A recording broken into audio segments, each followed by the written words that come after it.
Hey, horror fans, and welcome to episode 74 of Funny Book Splatter, a horror comics podcast brought to you by HorrorTalk.com. I am your host, James Ferguson. This week, I've got something a little different for you. I speak with Phil Butehorn, another writer who's just starting out in the horror comics business.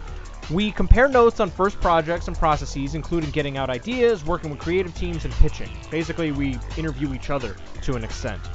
Phil also runs the I Love Horror Comics Facebook page, and if you're a fan of this show, you should definitely go over there and give it a like. Phil can also be found at illuminerdy.com and on Twitter at @theilluminerdy. As a quick reminder, if you're making horror comics in any way, whether you're just starting out or a seasoned pro, and if you're a writer, an artist, a colorist, a letterer, a publisher, whatever you're doing, if you're making horror comics, I want to talk to you on this show. You can reach me via email at jferguson@horrortalk.com or on Twitter as @JamesFerguson. Alright, now let's get on with the show. Here is episode 74 of Funny Book Splatter with my guest, Phil Butehorn. Yeah, so I think, we could kind of do this, as like, two amateurs starting out, I think, in the horror comics biz. Yeah, we can, like, what I like about your podcast is that you ask questions that some of the other podcasts don't really ask, like, about story and why writers went in one direction and didn't go in this other direction. I like that because I'm tired of, like, I like the Nerdist one. What's it with the writers panel? Blacker? Yeah, the writers panel.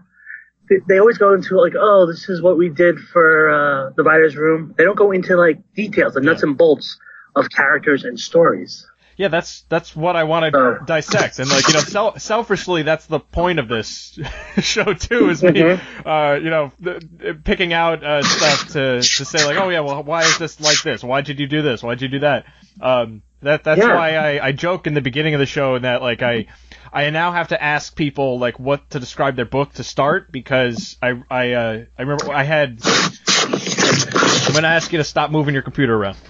I'm sorry. I apologize. It makes like a weird scratchy noise. So okay.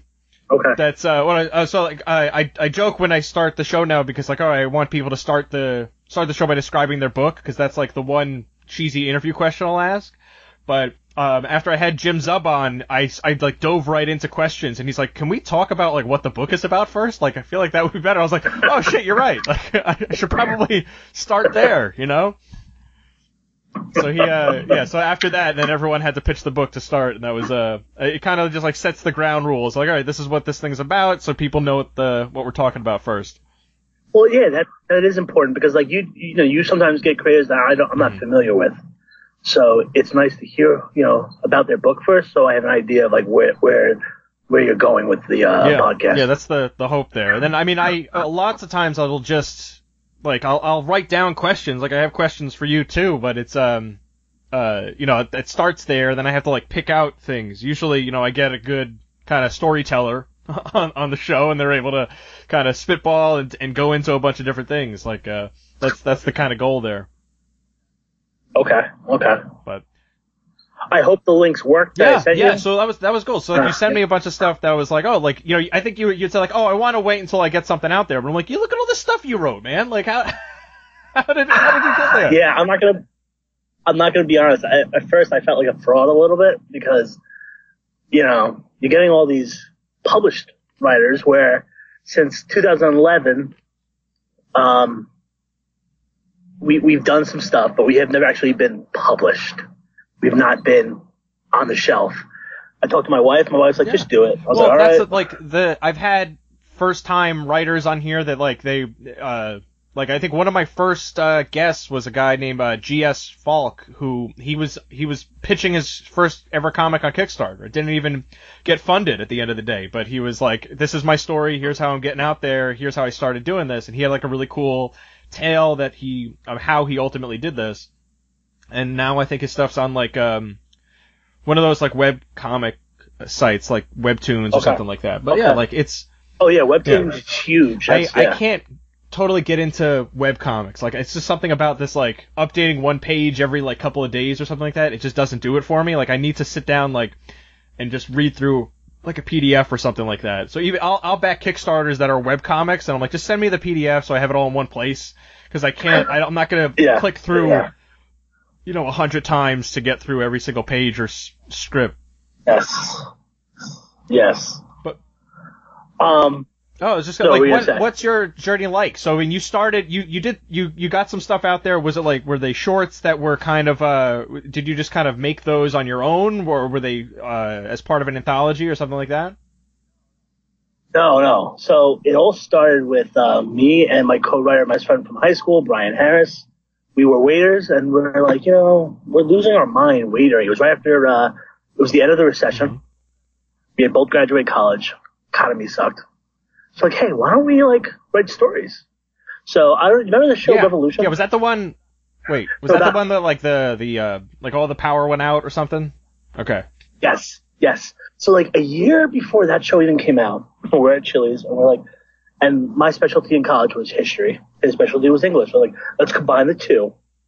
All right, and let's write something about it's the end of the world and everyone's lost electricity, no gas. And there's only one copy of the Declaration of Independence left. And let's do the ancestors of the founders. About I would say within 20 minutes we're writing everything out, and then we started finding plot holes. And we're like, you know what? Maybe we don't need to do this. So then that went by, and then a year later, let's write comics. I was big into comics. It was right when the New 52 was starting. And I went to the library, bought 25 books. We studied them.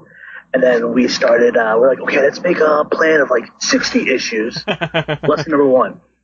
Never, ever, start small. Ever start small. Yes, James. So we outlined 25 issues. We wrote the first 5, scripts for Shepherd. That was Smallville meets, The Breakfast Club. And after that, we're like, okay, we're gonna make it. So we went to Comic-Con. That was was that 2012? We went to Comic-Con. For some reason, we're like, okay, we'll print out scripts and we'll hand them out to people. They'll be like, we'll like that. No, again, don't do that. Yeah, it's easier as an artist. Now, as an artist, they can do that. Yeah, this is yes. Which I'm always jealous of artists because they have you can see what you're trying to create. With writers, you have to read it. No one wants to read it. They want to see it. And then they're going to read it.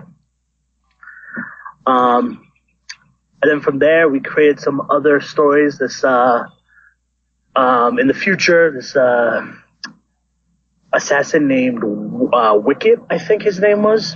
And, he was hunting down this rich kid that he had a bounty on. He saved the kid, and the whole story is about them, about this guy named Wicked trying to decide whether or not he was going to kill the boy he was supposed to kill.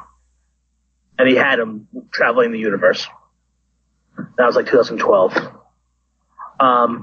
Am I going on? I'm sorry. So you wrote all these scripts out, and you got artists you commissioned artists to actually make these. So at least you have the images. You're these are done. Yeah.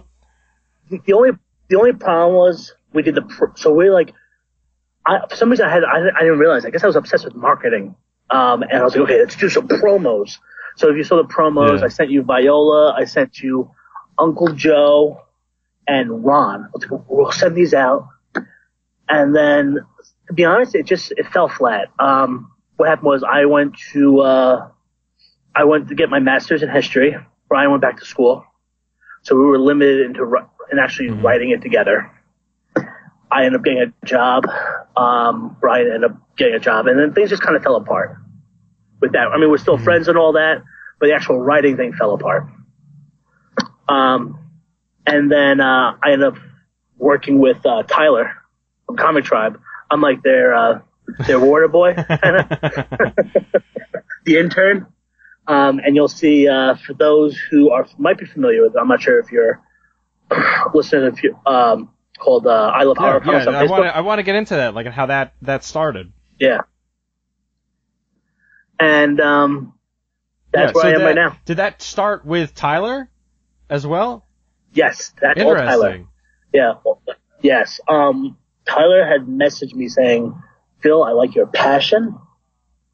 I like that you're always trying to. I'm not quoting him exactly. This is what I believe he had said like 2 years ago. And he goes, get likes on this page on I love, and then that's what I do. For example, for the longest time, I think I was stuck between like anywhere from like 300 to 500 likes for months, and I was like, I cannot get people to like this page. I did grassroots, so then I started DMing people, and then finally, I talked to one guy who I think he has like a like page from the UK. It's like I love slasher movies. I was like, dude, what do you? And he has like something like 100,000 likes. I'm like, what did you do? He goes, oh, I just went to other pages and advertised. I went, oh, okay, that's not that hard. And then that's what I do now. I'll post something and then I'll share it on other pages. Yeah, well, I think that there's like a nice variety on that page of like, you get obviously horror comic stuff. That's what it's all about. But then there's also all these like, just like other horror elements in it. So it's like, it serves as like an all around horror space, but it's like, it's not like, oh, like I like this for horror comics and now they posted this thing about Jason. Well, there's a little bit of everything in there. So like, and odds are you like Jason too if you're a horror comics fan. That's exactly why I did that too, because I was like, I can only post so much horror comics. I have to go beyond that medium. People might get annoyed by it, but you know what? It brought in 5 people, so that means I'm going to post more tomorrow. Yeah, that's what we realized with the Horror Talk page, is that like we can't just always just be posting links to the articles that we've been writing. It's got to be more like, here's other stuff. But, unfortunately that's the stuff that gets, way more engagement than anything else we do. Like, we had some picture of like a bunch of balloons, and it was like two balloons looking at a red one, and it was like, oh look, there's the guy from It. And I was like, oh, alright, that's great. Like, that was like a week ago, and like people are still like buzzing up that picture, and it's like, I can't get like 7 people to respond to a link about a horror comic review or something. I still, I'd say every 4 months or so, I post, I don't know if you remember, it's a Joker thing where you pick your Joker. I still post that on, I think it's like Horror Everything, every like 4 or 5 months, because that gets more likes. And it brings in like 10 to 15 new likes on the page. Facebook's tough. Like, I mean, my day job's in digital advertising, and it's just like, I see that like firsthand, where it's like, all right, you're going to get a bunch of people. Then even then, like, you get a bunch of people that like your page, and then maybe 5% of them will actually even see that. And then like, oh, well, you pay us, you'll reach everybody else. And it's like, well, that kind of defeats the purpose. So we see a lot more engagement come through from Twitter for our stuff than anything, because especially with like the creators tagged and stuff, and it seems like it's easier just to like retweet something instead of commenting on it or something on Facebook. Facebook's just a different environment. Yes. What I'm seeing for the most, digital engagement between me and people is Instagram with My Story. I haven't played with that at all. Like, I feel like I'm too old for Instagram, so I haven't really played with it. The only time I'll go on to it is when if I go to a convention, I'll take pictures of stuff and then seed it through the Horror Talk Instagram, and then that is connected to Facebook and Twitter, so it'll just like push it out to everything. Okay. So like I went to Five Points Festival a few weeks ago. So I was just taking pictures of all the scary shit, and then I'm like, here you go, look at this, and then, trying to put funny captions on it, and that seemed to get out there. But that's the only time I'll use it. So it'll be dormant for me anyway until New York Comic Con, and then I'll go ahead and post something up there. Yeah. How long you been going to New York Comic Con for? I've been writing for Horror Talk for 8 years, so I think I've been going for 7. I want to say, to New York, because like I'm up in the suburbs of New York, so for me that's like my backyard convention. Are you Westchester or Long Island? So just okay, I'm just other side of the Hudson on my side. Yeah. So yeah, it's that's like the local one for me, so it's easy for me to get to. I don't have to like get a hotel room or anything. I can be home at night. Tuck my kids in to bed, and then I'm all set. Yes. But that's. Yes, my wife says get home by 7. I'll take the 5 o'clock train. Hope it doesn't break down. I mean, I did run into an issue a couple years ago where, I mean, the New Jersey Transit over here, it's like one track. So like trains going all the way up, and and that's it. So I was on there, and I was like 3 stops away from my stop, and then like, oh, we had to stop because there's like a problem with one of the railroad crossings on the street, and they have to fix that because like it wasn't going down when it's supposed to, and that could kill people. So they're like, yeah, so we're just getting off here. And I'm like, but like, where the hell are we? Like, what is this? We're like, I had to like get an Uber to like take me over like 3 train stops down just so I can get out of the train, because this is like, yeah, sorry, like there's no other train coming behind you, like get out. But thank God I was on that train and not like the next one, because then I would have been stuck in Penn Station for God knows how long. No. But that's con life, I guess. So it could have been worse.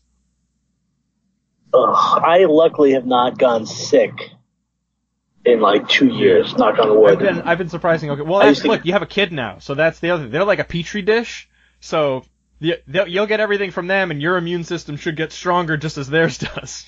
it already is. My son has had a double ear infection and a cold. My wife is sick, and I just have a cough, and I'm hoping that is it. Yeah, they'll pick up everything when it comes to like daycare and stuff like that. It's all over the place. Ugh.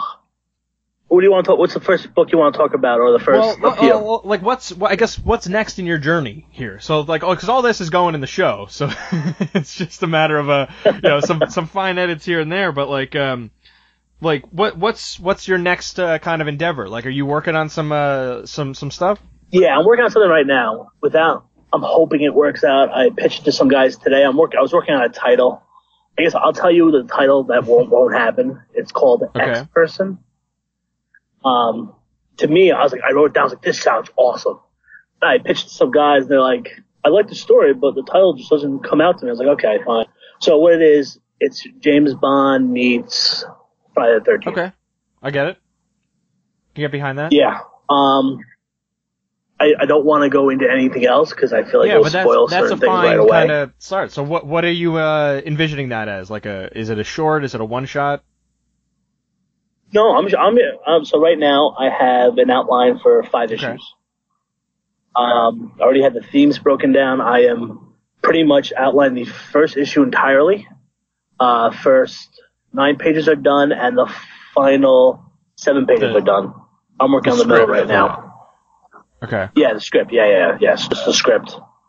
And let me tell you, when it came to when I first started, I think dialogue was always the problem for me.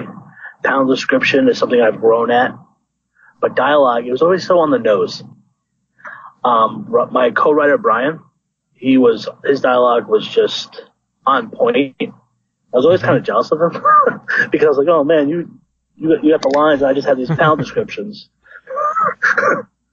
And he recently read something and goes, I like these lines. I'm like, whoa, that means I've grown. I have developed as a writer. And that makes me happy. It's also good that you have that kind of built-in, one support system, but also like proofreader, because that way you have someone that's going to give you honest feedback and not just like yes you to death, and that way you can grow as a writer. Yeah, because like I've seen it in a lot of indie books where it's like, oh, like no one like reined this guy in. Like it was just like, I'm out here and I'm going to make this, and like that's great. That's an awesome attitude to have, but like sometimes you need to know how to kill your darlings, and especially in horror comics, like it can't be overwritten and stuff like that. You have to let the medium work for it. So I was saying it was Tyler he's great at telling me when it comes to plot, like Phil, this, not this. Character motivation has to move the plot too.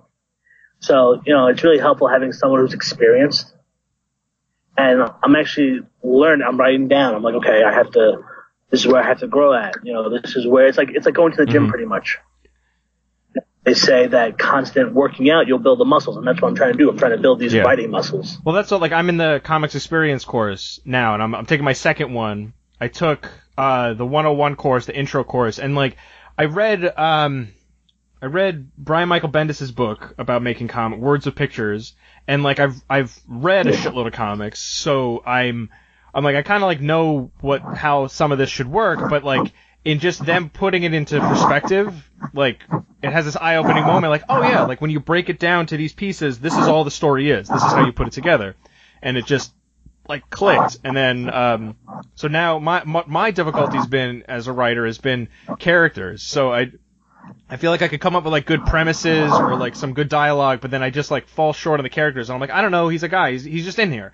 And that's not enough. Like, you need more and more there. You need to care about this person. So, like, I remember, like, trying to tell my wife about a story, and she's, like, picking it all apart and, like, finding all, like, the flaws in the characters and stuff, and it's all right. Like, everything she was saying was 100% accurate, but I just would get frustrated and be like, I don't want to talk about this anymore. That is the same way with my wife. And you know what? She's not into any of this, any comics. She's not a nerd in any way. She's the opposite. So if she doesn't like something that I'm writing, I'm like, oh, this means it might be good. Because I know if you don't like it, I'll like it, and nerds will like it. Okay, all right. You keep writing. As long as you don't like the plot, I'm okay. That's good. You have like an anti-barometer there. So. Yes, that's exactly it. Exactly. Yeah, it's been so I'm in the second course now. That's their Comics Experiences 102 course, which is it's building great characters. So like, oh, this is exactly what I need. So I'm gonna do this now.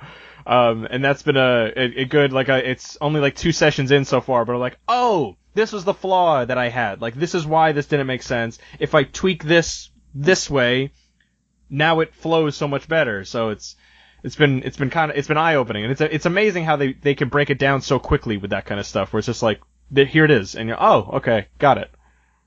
It's really like pretty much turning on the light. I know that's cliche, that once the light's on, you see it, but that's exactly it. It's pretty much the entire time you see it, and I'll link this with that, and you're like, oh, so that's why my story was failing originally. That's why this character did.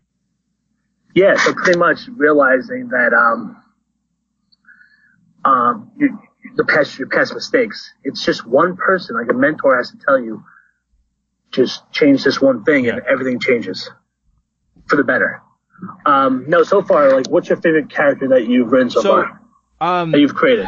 So what I started was this, like, what I first envisioned as a one-shot, and it started as an idea I've had, for no joke, at least 12 years. Like, it was something that, like, when I was in college, I dabbled with, like, radio. I was in radio and TV in college, and I was like, me and my roommate at the time were like, between the two of us, we have at least $1 million idea, obviously. So we could just turn this into a movie-making thing. And, like, we never knew about how to write a movie or anything like that. But I had this idea because I worked in a drugstore about this, like, vampire kind of comedy set in a drugstore. And I figured it all out, and I was like, all right, like, I had just, like, the premise, and that was all I had. And I would just, like, kick that around in my head every so often. And then finally I was like, oh, no, I could just make this into a comic book. But there's a character in there that's, like, the comic relief in it, and, like, he's very much in my head, like, if you ever see the show Reaper? It was on for like 2 seasons on the CW. Yes. Tyler Labine's character in that is like very reminiscent of this, but like I have like I have to work to make him a little bit different with it, because I was like that, like, yeah, like this is exactly the kind of person I need in this. But like some of the dialogue that has like come out for him is like some of my favorite that I've ever written, because I'm like, oh, this works so well. And like some of the feedback I got on it, so I wrote this as like a one shot. I just like banged it out one day, and I was like, this is it. I finally finished this thing. Put it on paper. And I sent it to a few folks, and some of the feedback I got was like positive on that, on the dialogue, and like, you know, they're like, hey, I was like really laughing at this, like this was really good. So I don't know why I've been gravitating more towards like the horror comedy stuff lately.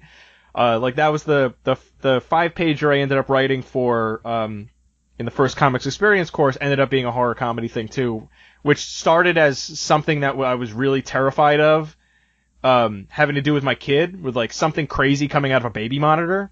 And then that's what it started, and just like the idea of me like laying down like half asleep, and now I'm probably going to give you this fear now, but like the idea of like hearing a voice come out of the baby monitor.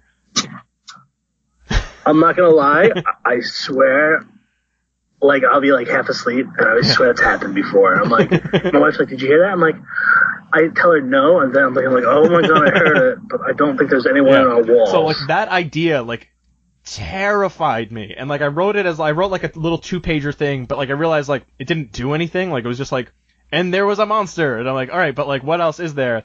And then in the middle of the course, like they're like, you have to write a 5-page script, and I was like, I think I could do something here.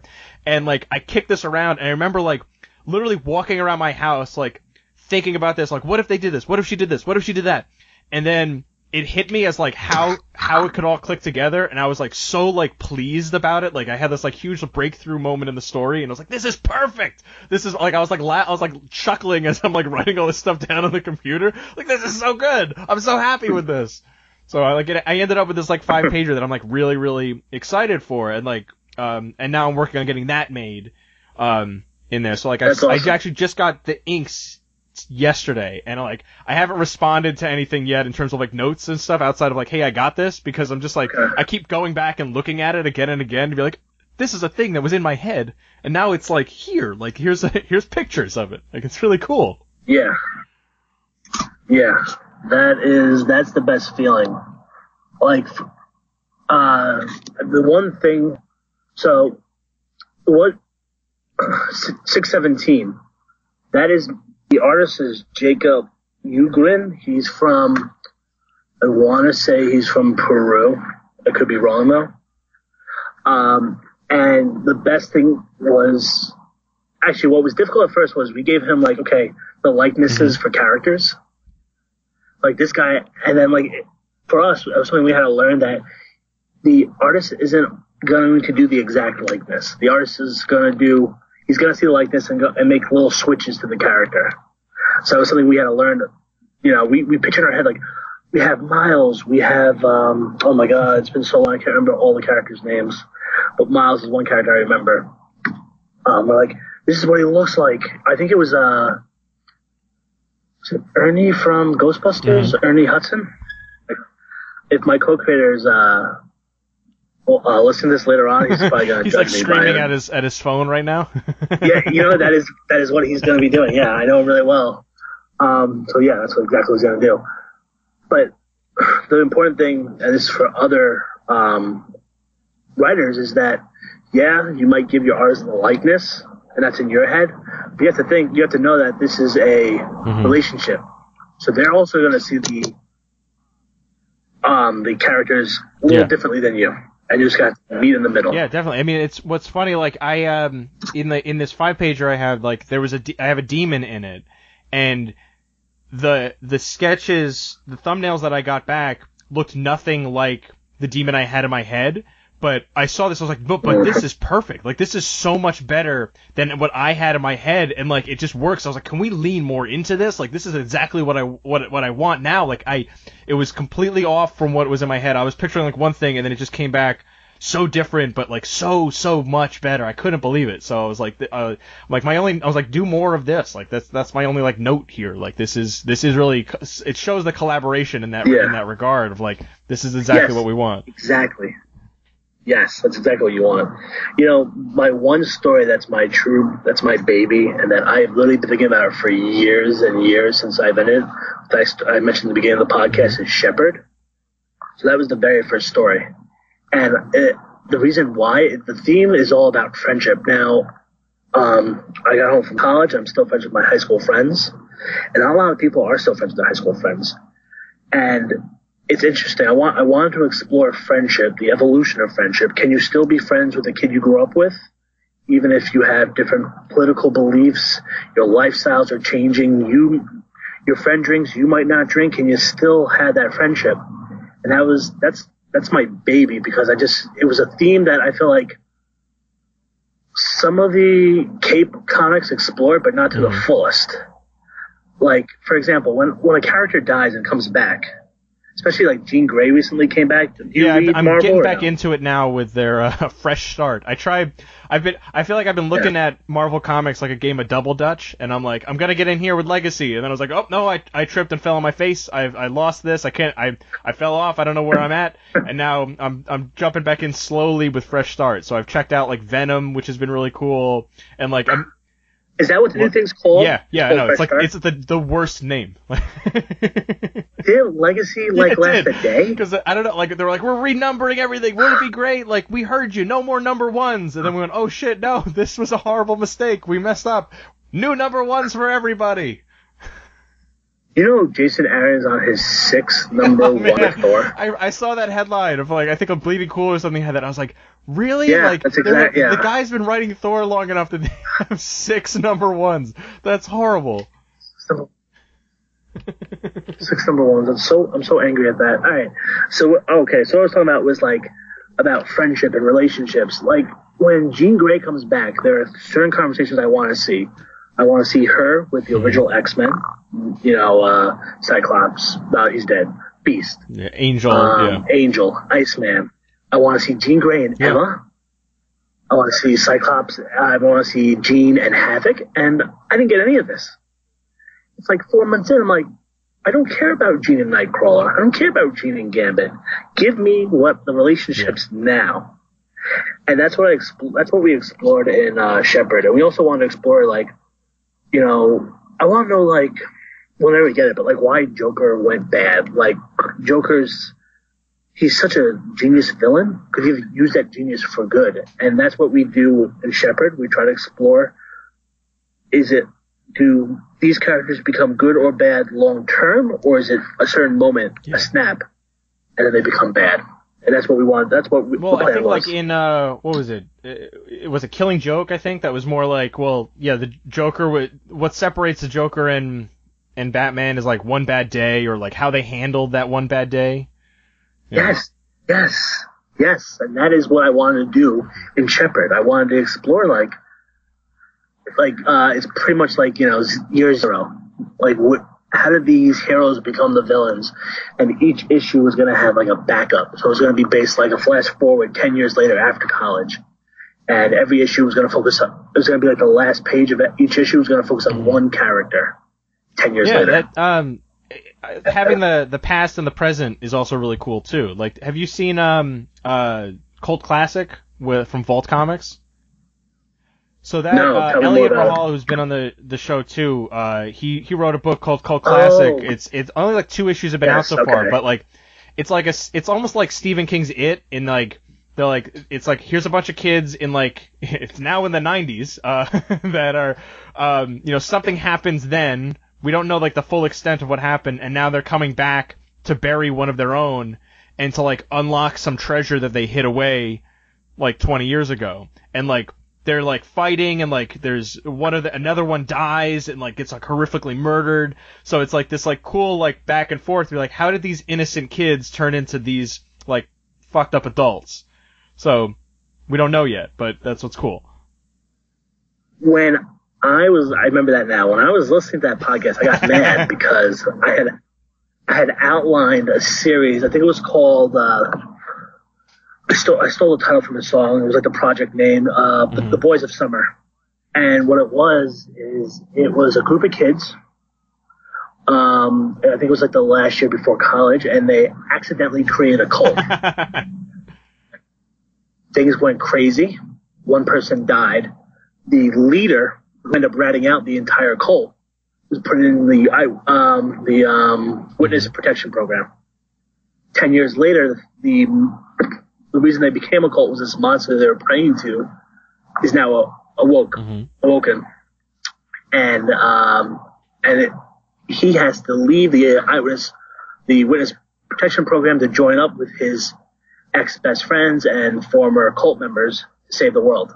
So when I heard that, the pitch that Elliot had, I was like, oh no. Yours is still more than unique enough, man. Like, you write these things down, man. Get them out there. My biggest flaw, I can't speak, is that I'll write things down, but you know how they say you gotta write every day, you gotta write every hour. It's like these people like Tony Ferris and those what do you call those people that want to help other people. Say, speakers? It's not realistic. I'm sorry. Dude, I have a child. I'm going to bed. I'm right there with you. So what I started doing was I inspired by Ryan K. Lindsay, I started doing like a bullet journal, but I did it in a Google Doc in like their Excel version. So I just wrote like columns for like, all right, this is for like a news post, a review, and like comic pages. So I started this like literally like maybe a week and a half ago, and so far like I haven't written any comic pages, but part of that is that I am procrastinating because I want to get into the like more into this comics experience course. I'm like, okay, like, so I'm telling myself after I get through this course, then I'm gonna do that. That's what I'm telling myself now, but like I put it on the podcast. So I was like, I'm going to make this thing. I have this thing. I want to make it. And I feel like if I put it out there to the world, now I'm like making the audience hold me accountable for it and like just write this shit down. Cause that's been my biggest thing is like, I would get ideas for stuff and like I have a notebook that's just like filled with like one lines about like, just like dumb ideas for, not even dumb, like just like, oh, I think this will be cool. But I haven't like explored that more because partly it's out of like sheer complete fear of like, this is gonna suck. And like having that like self-deprecating mode I have to break out of and like finally writing that down. So like what happened with the one shot I had written, like I sent that out to maybe like 6 or 7 people. I had put the call out on Twitter and I was like, hey, like, does anyone want to read this thing for me? And like a couple folks wrote back, Easton DeVerna and Ben Kahn had written back and they're like, hey, here's some feedback. And it was positive feedback. And like they showed me like this is this could probably be adjusted, but like these are really good points. So like that was like this like kick in the ass I needed to be like, oh, maybe I'm not a total, idiot. Like maybe I could do this. Yeah. That's something, I totally agree with you on that. Sometimes you need people to pretty much pat you on the back. It's true. And I definitely need that sometimes. Just be like, hey, I'm gonna throw this out there. Hopefully, people respond and be like, I like that idea. That's all I need to hear is like, I like this idea. And then I'll be motivated to, okay, I'm gonna write a page. All right, in 3 days, let me look at it. Yeah. I'm gonna write another page. I don't think you have to write every single day. Like, if you have that, like, I have to juggle reviews for 2 sites, and comic stuff, plus, the family, the day job, and all that other stuff. So, like, when do you sleep, James? Not as much as I should, but like, I get up at 5 a.m. every day, just to, whether it's exercise or to write or do something. Of like, I have to like carve out these pieces of time that are like, this is just for me. And even if I just get up and I roll over and I just like watch Netflix with headphones on, I get on my tablet in the dark by myself. I'm like, well, this is just time for me that I can actually do this and I can stay sane that way. Yeah, what I do is my commute is about an hour and a half, an hour of on the train. So if I'm not sleeping, I'm trying to write. If I'm not sleeping, usually I am sleeping. That's a perfect opportunity too. Like that's the time, like if you have like a device to like write on, that's perfect. Because like you have that kind of time that is like by yourself.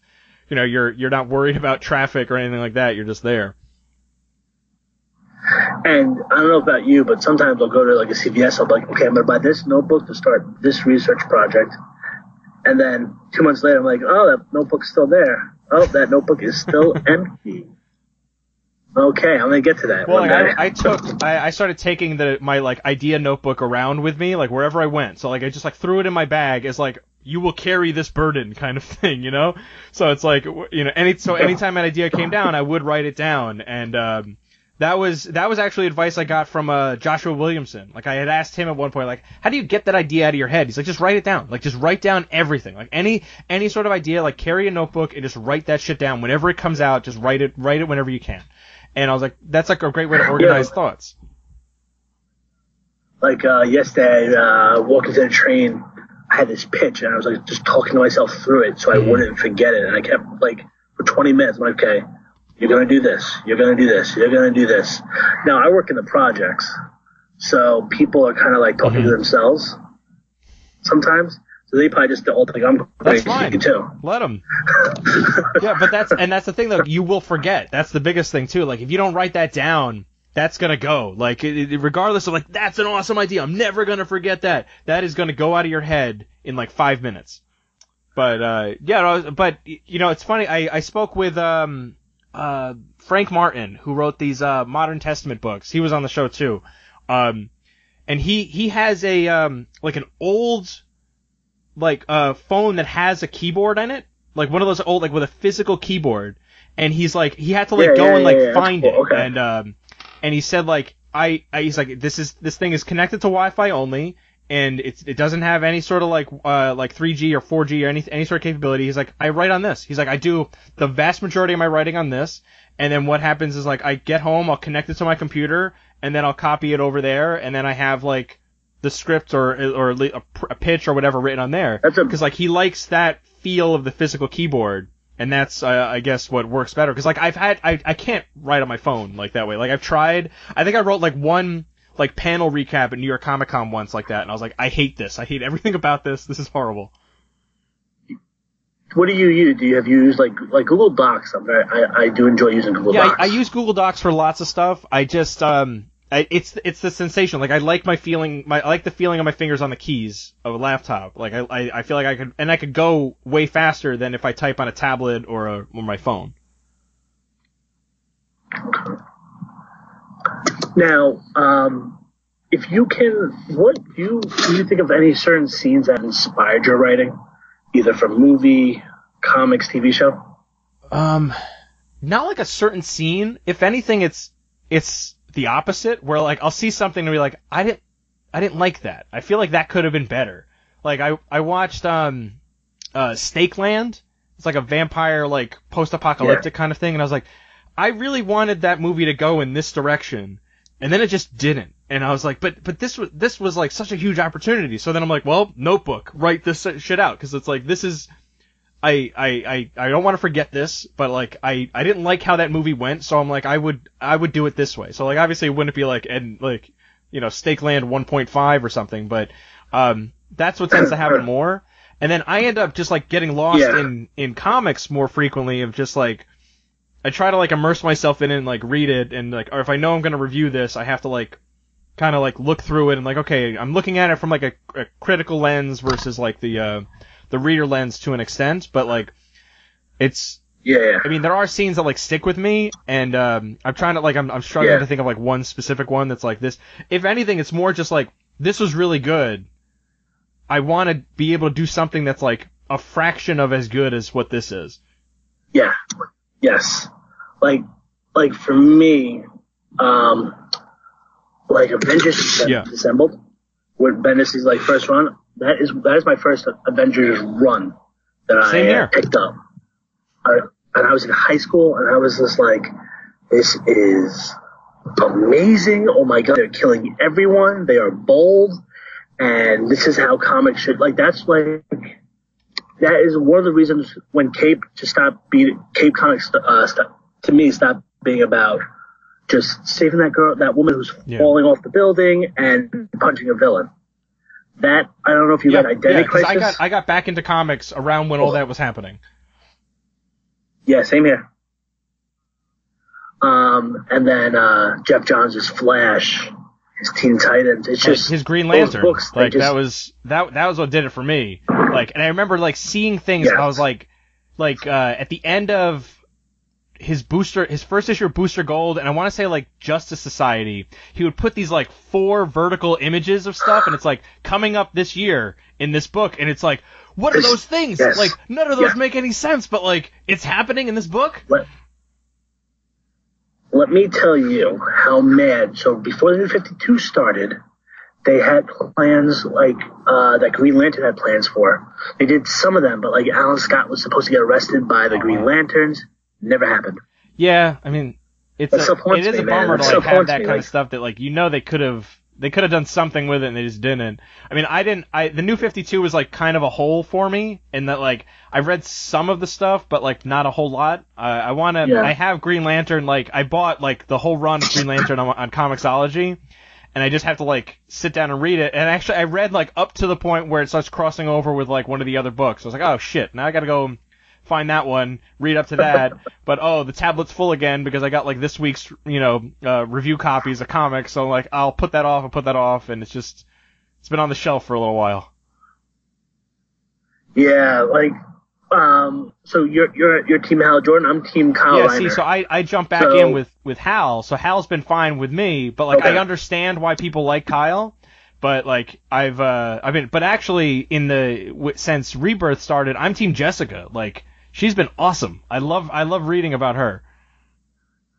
Yeah, I hadn't read that book. I've seen her on Justice League. She was a fun character to me, especially with her development from being, scared and dealing with what happened to her friends and her family, having PTSD.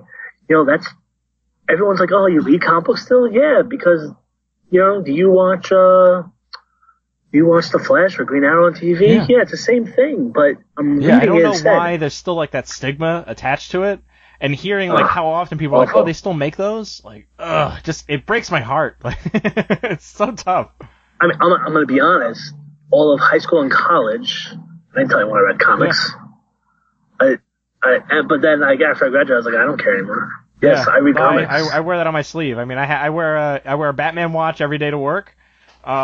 So it's just like, it's right here. Like I got an office a few months ago, and I just like all over the walls are just prints of comic book shit. Like I do have pictures of my family, but there's like here's a picture of Spider-Man, here's a picture of Groot, and it's like, yeah, this is the stuff that I'm gonna, fill these walls here. So like you know what you're getting into.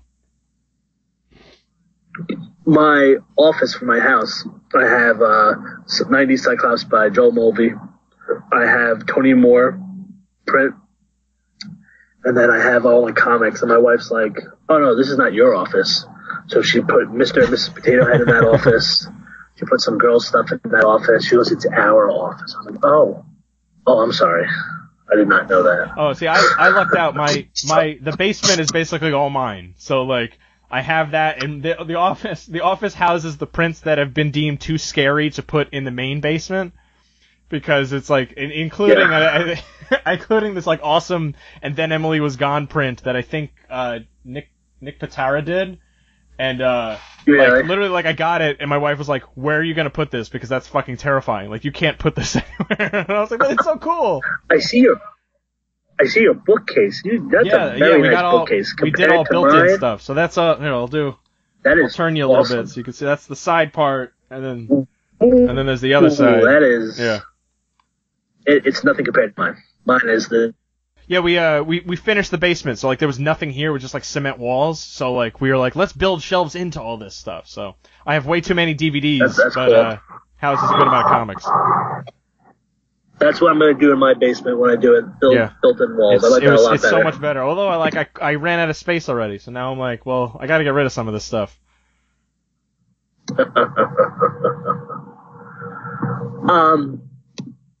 What's the one thing what's like a character or scene, something you're afraid to write that you don't think you're ready for? Well, for a while it was that baby monitor thing, but like I do have ideas for like that opus kind of thing, like something longer, but it's like I think I keep coming back to the character angle. Like I don't know that it's going to be meaningful, and I feel like anyone could see through like a paper thin character that I might put on the paper.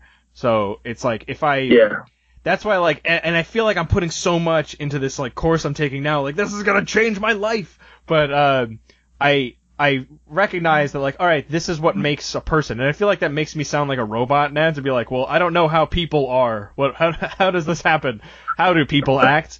But I think, like, the biggest thing is just, in terms of learning that kind of stuff, is just reading more. So, like, I recognize stuff like, oh, like, this is why I liked this. Yeah. And I didn't like this for these reasons. Like, this is why this didn't work for me. And perhaps more importantly, is picking apart that stuff that didn't work. Like, why didn't this work?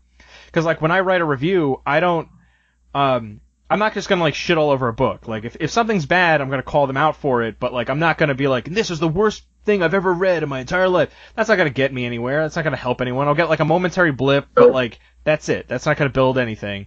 But, so I will dig in there and be like, well, why didn't this work? Like, if anything, I'm more disappointed. So, like, but this, more often than not, it's like, this was a really cool premise that just didn't come to fruition. And I don't want that to happen. And that's what's held me back for so much stuff, to be like, I don't know, maybe I can't do this, but everyone can. That's the thing about the comics. Like, it's worth it. It's worth trying. And now that I'm seeing, like, pages come back, like, it is 100% worth trying. Once you start seeing the pages come back, you're not going to stop. And then, see, I don't know if I'm going to get in trouble for saying this, but in my opinion, the comic community is a little cliquey. I know everyone gets along, but there are groups that stick together. But I think those groups almost, like, get made by, like, who's coming up at that same time. Yes. So, like, you just kind of, like, have to hitch your wagon to, like, a group of, you know, young writers that are just starting out, and then you have this kind of, like, little workshop group that it's like, hey, can you bounce stuff off, like, which you kind of already have, like, in your co-writer with that kind of stuff. Like, you have someone that can at least bounce stuff off of and get that kind of feedback. So that's helpful because then, like, you're going to work to make each other better writers. Yeah, that is true. What's something so you've seen your floor with characters. What's something that I hope you don't mind that I'm going back and forth. This is exactly what I wanted. Okay. When I asked you to be on the show, I was like, yeah, like let's because you're like the first and only person that asked to interview me on the I love horror comics like Facebook page.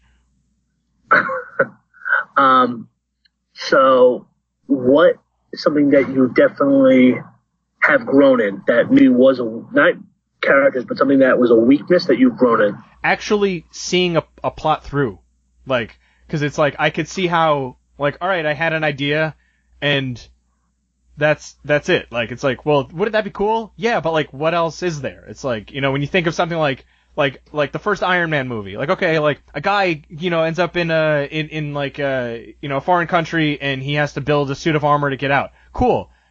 Well, what's next? Like, what happens? Like, what's his story like? Like, that's where I would just kind of stop, and now, like, in seeing... No, this is how it ends. Like, ultimately, I want to get him over there, and this is how this path goes. Yeah. So that's been the fun part. So, what story was I think it was, so I'd call it, the working title of this project is called, Secret Ingredients. Mm-hmm. And originally what I was going to do, I was like, you know, no one's ever done a story about YouTubers. So I wanted to do like a young YouTuber who is a food critic. And he's going to go to the weirdest places. Like, for example, he was going to go to a detention center cafeteria. Mm-hmm. And figure out the secret ingredient to their steak. So I have the beginning. I have where he shows up with his team. They're traveling. They see something they're not supposed to see. After that, I'm like, I don't have an ending. Like, there was just, I had the one YouTuber. Mm-hmm. I had nothing else. And I'm writing it down like, okay, I'm like, oh, all right, so I have one thing. That sucks sometimes when you're like, in your head, you're like, okay, you're moving, and then you're like, that's it. All I have is this steak. I have no potatoes. I don't have a side salad. And I have a water. I don't even want this water. But that's something like, that'll hit you like, you know, driving to the store one day or like in the shower and it'll be like, oh, that's what the other piece is. Like, that's what I had with everything I've done. So, well, granted, like I'm saying like everything I've done, like I've literally written a 5-page short story and one single issue kind of thing, but that's it. You did something. You did more than what other people are doing. Something about like that. Yeah, it took forever for me to do that, and like that's the best thing I could say is just write it down. Like just even like force yourself to it, even if it's like this is a filler page. Like, you know, I've got to flesh this out more, but like I need to leapfrog this page to get to the next one because I know what's going to happen on that next page. So I'll figure out the details of how they get from point A to point B there. Do you think, what other genres, I mean, I know, you know, horror is your main focus. Have you thought about other genres? You know, what's weird is, like, not really. Like, it's weird because, like, when I started writing for Horror Talk, like, I was just getting, like, really into horror. Like, not even really into it. I was like, I use this as a reason to, like, get comics again, like, get back into them. And I was like, yeah, I'll do this, and, like, I can write about comics. And, like, I wrote reviews for whatever I had on my bookshelf. So, now, though, I, like, have this, like, appreciation for the genre, and because I've read so many of them that like I could see like, oh well, this is a spin on a take, whether it's like a zombie story or a vampire story or whatever, like that I haven't really seen before that I would like to see explored. And that's just the things that have popped up in my head, but I haven't. And I wish I had my notebooks upstairs, so I don't have it in here, but I don't have many of that have been coming out of that. It's probably just because of the sheer amount of horror comics I've read over the past few years. That's what's been in my brain. Yeah. Mine, so we started with Shepherd, we went to sci-fi. So originally Shepherd's like a cape book. Mm-hmm. We were kind of corny like Smallville. Our plan was no costumes, no leather. Yeah. If they make costumes, I think we outlined like one guy has his football uniform on. I think that was the only costume we had. I think someone else had maybe like sweatpants and a sweatshirt on. and like a hood. Mm-hmm.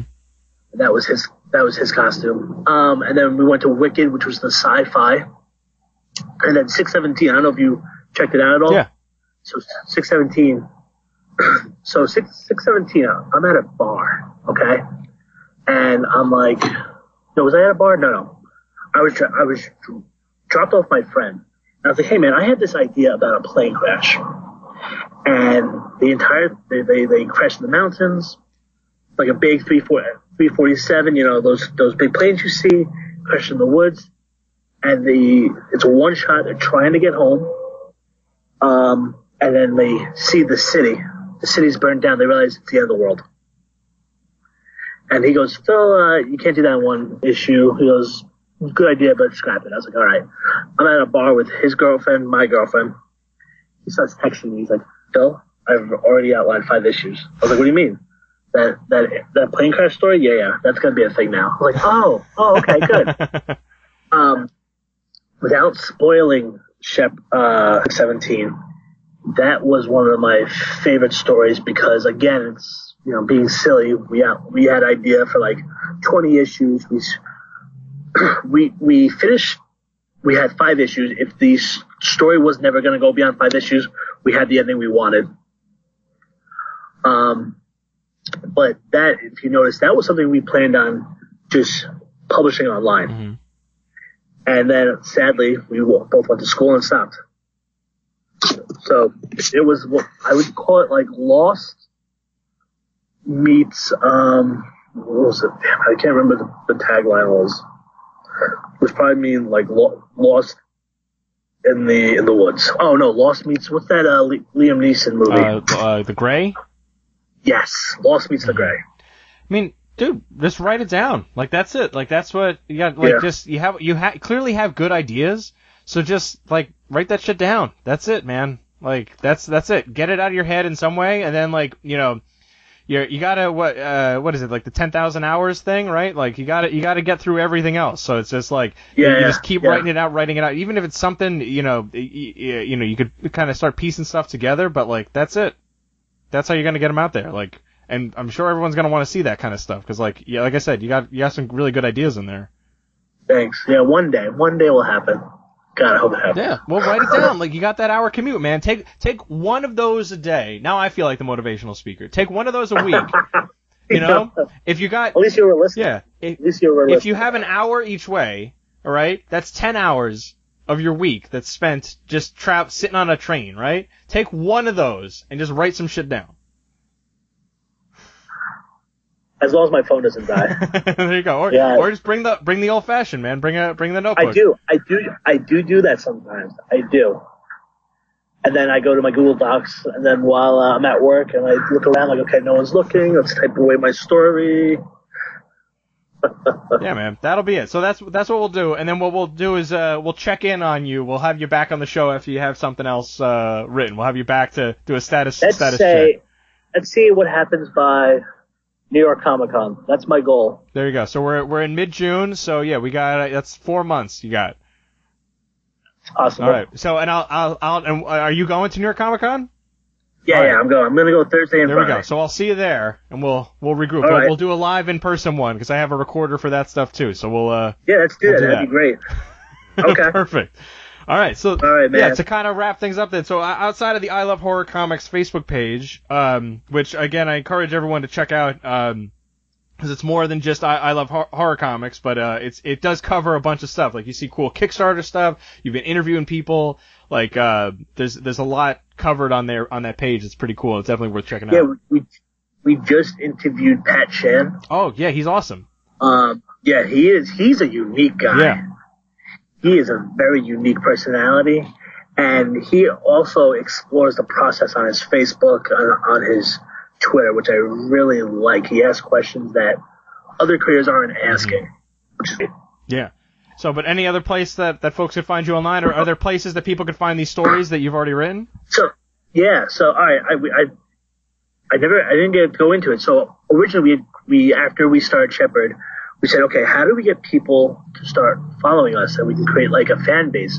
We created the Luminardi. Mm-hmm. It's a website. So we we were like, okay, let's review comics, let's review TV shows. We'll throw in a page of our comic. They'll start reading it. They'll like it. They'll want more. So you can find me. You can find all the stuff Shepherd 617 and the Mad Monk on the Luminary.com. Just have to Google Luminary. ILLUMI-nerdy NERDI. You can find me under Phil Charles on Instagram. And I'm actually I started exploring using my story just to write out panel descriptions and dialogue and posting it there. Mm-hmm. If I don't get published, hey, I still have stories to tell. I might as well tell them. That's the thing, man. That's the attitude you need. And you can find me on Twitter. I think I'm under Luminary, maybe? I think so. I think I'm under Luminary. All right. Well, we'll link all that in the show notes, too. All right. All right. Now, Phil, I realize I probably should have asked you this to start, but I don't know how to pronounce your last name. Or would you prefer Philip Charles? Butehorn. All right. See, Butehorn. What I'm going to do is I'm going to edit that out, so that way it sounds like I know what I'm saying.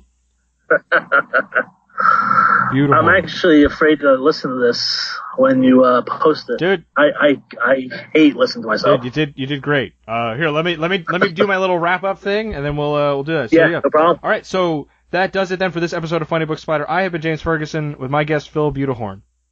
You've been listening to Funny Book Splatter, a horror comics podcast brought to you by HorrorTalk.com. We've been bringing you the best in horror since 2002. In addition to comics, we cover movies, TV shows, books, and video games. We've got news, reviews, guest features, interviews, unboxing videos, and much more. Be sure to sign up to Steve's Deals newsletter to increase your horror collection without breaking the bank. Check us out at HorrorTalk.com and at HorrorTalk on Twitter.